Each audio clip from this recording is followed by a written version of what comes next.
नमस्कार। इन खबर में आपका स्वागत है। कल यानी 31 मार्च को पुराना वित्त वर्ष 22-23 खत्म हो गया। आज यानी 1 अप्रैल से नया वित्त वर्ष 23-24 शुरू हो गया। आज से कई बड़े बदलाव भी हो गए।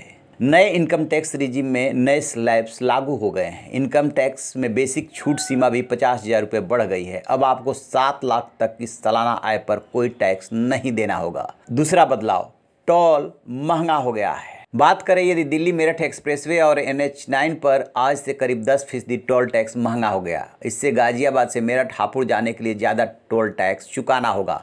मुंबई पुणे एक्सप्रेसवे पर भी टोल बढ़ने की घोषणा हो चुकी है। अब यहाँ 18% ज़्यादा टोल टैक्स देना होगा। 1 अप्रैल से नया इनकम टैक्स स्लैब भी लागू हो गया है। बजट 2023 में नए टैक्स रिजिम के तहत इनकम टैक्स स्लैब में बदलाव की घोषणा हुई थी। इसमें इनकम टैक्स स्लैब की संख्या को 6 से घटाकर 5 कर दिया गया है और अब नया टैक्स रिजिम ही डिफ़ॉल्ट रिजिम होगा। नए वित्त वर्ष से डेट म्यूचुअल फंड्स में किए गए निवेश पर शॉर्ट टर्म कैपिटल गेंस के अंतर्गत टैक्स लगेगा। इससे निवेशकों को यहां long term capital gain tax का फायदा नहीं मिलेगा।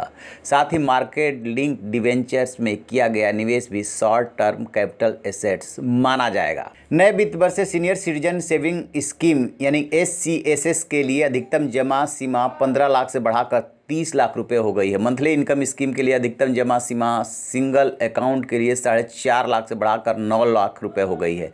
वहीं जॉइंट अकाउंट्स के लिए यह सीमा 7.5 लाख रुपए से बढ़ाकर 15 लाख रुपए कर दी गई है। सोने की ज्वेलरी पर हॉल मार्किंग अनिवार्य। 1 अप्रैल 2023 से सोने की ज्वेलरी पर हॉल मार्किंग अनिवार्य हो गई है। आज से सिर्फ 6 अंक वाले अल्फा न्यूमेरिक हॉलमार्किंग ही मान्य होगा, अर्थात अब 4 अंकों के हॉलमार्क यूनिक आइडेंटिफिकेशन वाली ज्वेलरी की बिक्री नहीं की जा सकेगी। गैर सरकारी कर्मचारियों के लिए लीव इनकैशमेंट को एक सीमा तक छूट प्राप्त है।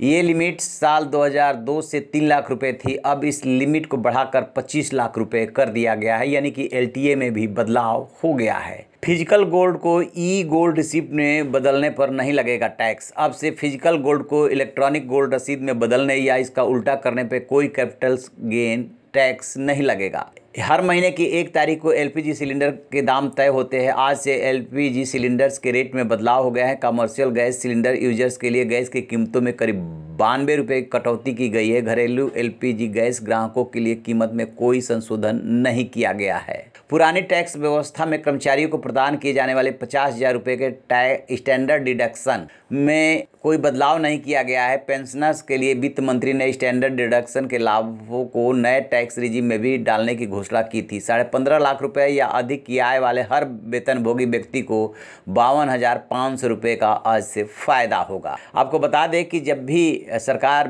बजट पेश करती है तो वो बजट जो होता है और जो उसमें चेंजेज किए जाते हैं, जो राहत दी जाती है, वो 1 अप्रैल से लागू होती है, क्योंकि नया वित्त वर्ष 1 अप्रैल से शुरू होता है और 31 मार्च तक चलता है। रहिए बेखबर, देखते रहिए इन खबर। Thank you.